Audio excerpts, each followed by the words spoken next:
So let's go to the Tom's River Volkswagen Sports Hotline and welcome into the locker room a legendary coach, Super Bowl winning coach, Dick Vermeil. How you doing, Coach? I'm doing fine, thank you. Hey, Coach, I got to say I'm really excited to have you on the show because you were the one coach that stuck out in my mind throughout my childhood. The way you coached, the passion that you brought, and you wore it on your sleeve. Well, I don't. Sometimes that's a strength. Sometimes that's a weakness. It actually caught up with me for a while there, but anyway, you are what you are, and the best person you can be is yourself. So that's me.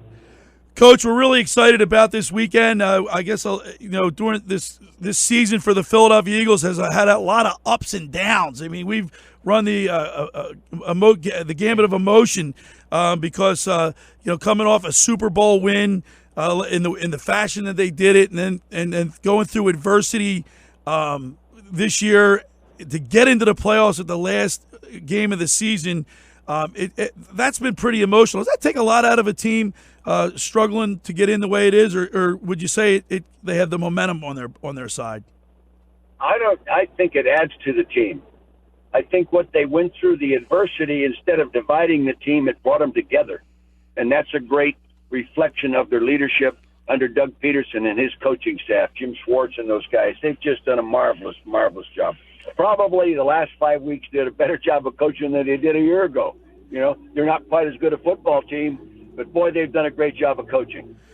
Coach Vermeil, when you're coaching all the teams especially all the teams that you coached in the NFL, each one of the teams had losing records, and by the time your tenure was up, you may turn them into successful franchises. I guess coaches obviously learn a lot of things along the way. You have to be able to adapt and change, right? Yeah, and you have to know what you want. You want the team to be a reflection of your philosophy and what you want. So you surround yourself with those kind of people that fit your mold, your definition of a winner, and you go and then you work the hell out of them. Hard work is not a punishment, and sometimes you have to teach kids that. But, you can't work them like we used to, which is probably a little advantage for the player today, except I think we have more injuries today because they aren't worked in the practice field like they used to be, and therefore they aren't conditioned to the contact side of the game quite as well as they used to be. That's funny that you brought that up because in preparing for the show today, one of the questions I was contemplating asking you was, would you be able to coach in the league with today's players? Oh, yeah. Hey, players are players, and if they respect you and trust you, they'll be whatever you want them to be. But sometimes it takes a while to gain their respect and trust, but once you have that, they'll buy in. I've experienced it that way. Yeah, I just think the NFL football player is a great young man. He really is. He is today. He was when I started the league in 1969. They all get a lot more money. Okay? Yeah, sure and they that's do. Good for them, but I think that it's a more sophisticated league. Fundamentally and technically, it's been advanced. They almost have too many rules today, but I think I really respect the kids that play the game.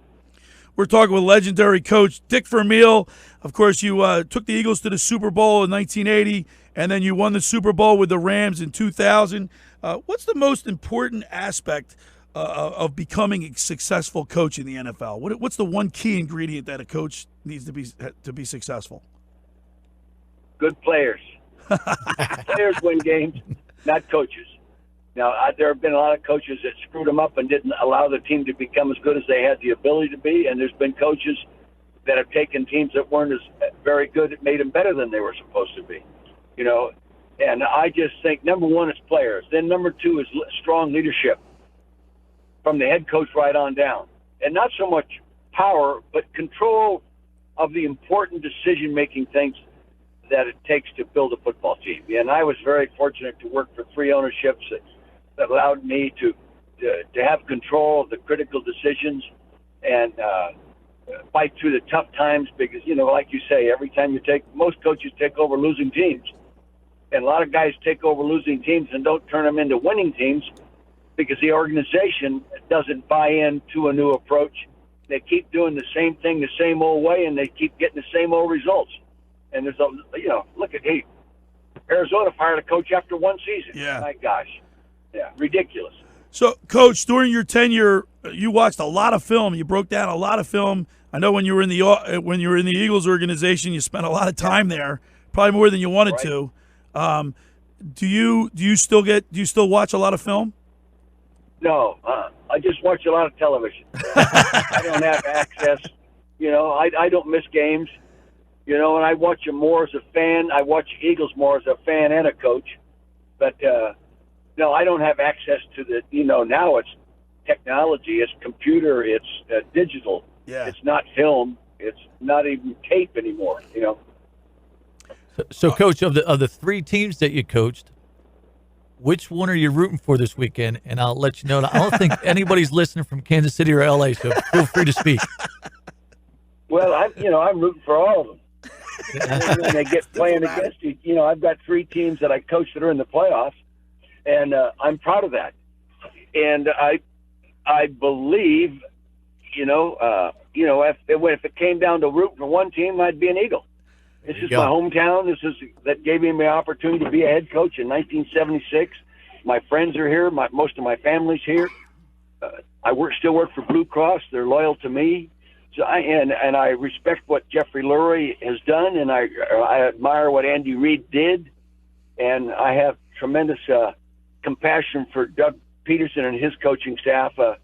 Nobody's done a better job over the last 2 years than he and his staff has done. All right, Coach, you've coached some great quarterbacks over the years. Jaws with the Eagles, Trent Green, Kurt Warner. What do you see in Nick Foles and then even Carson Wentz? Let's start with Nick Foles since he's going to be playing today. Evaluate what you see in his ability. Well, I think Nick Foles has been a victim of his circumstances over his career. He's never been given a job and say, hey, this is your job, except that really in St. Louis. And nobody could play quarterback within that program at that time. Every quarterback that was there failed because he was a victim of the situation and the coaching that he got there. Whenever he was with Andy Reid, even the great year he had with Chip Kelly with 17 touchdowns, 2 interceptions, and then get back to back up to Andy Reid, then come here. He's a starting NFL quarterback, probably in the top 12 of the NFL. He's just never been totally engrossed in that kind of program. But I'll tell you this, I don't think there's anybody playing any better or being coached any better right now than Nick is. Yeah, having Doug Pederson, obviously a former quarterback, guiding him and guide him in the right direction is huge. Doug is amazing game day.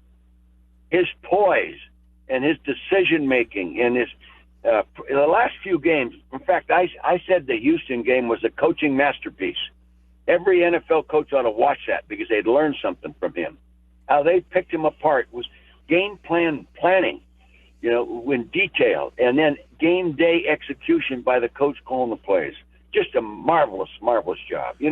Trent Green was a great quarterback for me. Okay, hell, he wasn't even drafted. Okay, Kurt Warner. We all know the story of Kurt Warner. But if you put a guy with a certain level of talent in the right situation with the right coaching staff and surrounding with players that help him be good, he's going to be successful. Coach Vermeil, last week we had a referee roundtable on my show, and one of my guests, we had Steve Javie from the NBA, we had Curry Frazier from the NHL, and we had Bob McElwee from the NFL, and we get an opportunity to talk, and he thinks really highly of you. Well, he did our Super Bowl. Yeah, he did that was his last one. Yeah, I can remember standing right next to him on the sideline during the pregame stuff. Yeah, great man, and a local guy. The league needs more of Bob's, believe me. Yeah, especially with the way the officiating's been going this year in the NFL. Coach Vermeil. It's not so much that it's bad officiating. We're just giving them too many things to call, too many judgment calls. You can't be right all the time, Hey, Coach, what do you think about replay? I like it. I think it's reinforced the credibility of the game. It's added integrity. Sometimes it slows it down, but it's better to be slow and right than slow and wrong.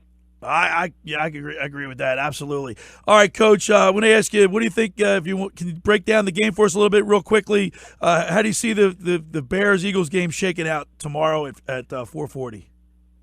Well, as I said on Angelo's show yesterday morning, if I were a gambler, I would bet on the Bears. Ooh. Okay, of course, I'm rooting for the Eagles. Right. But over the 16-game schedule, the Chicago Bears have been a better team. They're a little more complete, and when their quarterback plays well, and he's got a 90-plus quarterback efficiency rating. That's pretty darn good for a second-year kid. So I think they're a better team overall. Will they, you only have to be the best team game day. Yeah. And hopefully tomorrow the Eagles will be the best team. But they've got to play flawlessly. They've got to take the ball away, not give it away. They've got to convert on third down and these kinds of things, be successful in the red zone, don't miss a field goal. And then Chicago got to have a bad day. Let's hope they do. Right. Hey, Coach, I've had a couple of your ex-players, former players on my show, Ken Dunnick and Vince Papale, and every time I speak with those guys, they really speak highly of you, and you guys have that special bond that'll never leave. It'll last a lifetime. You talk about Ken Dunning. I'm so proud of what he's done with the magazine businesses. Now he's franchising them. Yeah. And his family, his wife, Terry, and the daughters, and Vince. I mean, I'm in touch with Vince all the time. And Janet, what they've done, and now little Vinny. Yeah, he's in Delaware. Who just graduated. Yeah, he can play in the NFL. Well, you caught one of his games. Didn't you go down to see a couple of his games? I go to one game each year. Yeah. Coach, now you're retired, but you're not really retired. You get a wine business going on. You want to tell us how we can get a hold of the Vermeil wines? Well, the best way to get it is just Google Vermeil wines and have it shipped. What's your favorite one? What's your favorite flavor? My favorite one right now is my 2016 Pickett Road Cabernet. It's an expensive bottle of wine. We only make 130 cases of it. That's right now. It just got a 94 rating. And in fact, it's not going to be released until February. But there's a few places in New Jersey that still carry a little of our prop red, our 34. It's a blend. People like it. It's 34 after Super Bowl 34. But very little of our wine, we only make 2,500 cases, so it doesn't get spread all over the world. And little guys like us can't sell wine wholesale and make it. We've got to sell it direct for full price. And we're trying to do that and still haven't broken even. Okay. I'm going to have a little glass, bring a little luck this Sunday. I'm going to bring a little luck this Sunday. We're going to drink some Vermeil wine. All right, Coach, listen, you are my favorite coach. Thank you. Remember, growing up and watching you inspire not only the football team but the whole city.